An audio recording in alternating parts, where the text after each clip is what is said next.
মহাবীৰ লাচিতৰ 400 বছৰীয়া জন্মজয়ন্তী উপলক্ষে আমি জিলা পুলিচ প্ৰশাসনে বিভিন্ন কাৰ্যসূচী 18 তাৰিখৰ পৰা পালন কৰি আহিছোঁ আৰু আজি মহকুমা প্ৰশাসন ৰঙিয়া আৰু আমাৰ চিকিৎসা বিভাগ ৰঙিয়াৰ উদ্যোগত আমি আৰক্ষী প্ৰশাসনে ইয়াত ৰক্তদান শিবিৰ এটা আয়োজন কৰিছিলোঁ আৰু আমাৰ বিভিন্ন থানাৰ বিষয়া জোৱান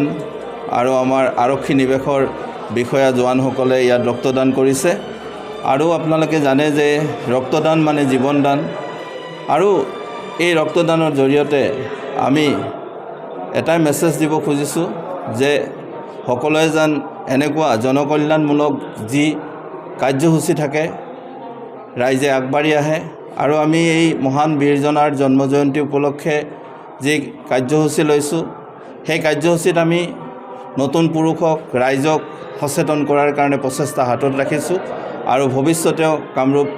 আৰক্ষী প্ৰশাসনে সদায় প্ৰচেষ্টা হাতত ৰাখিব।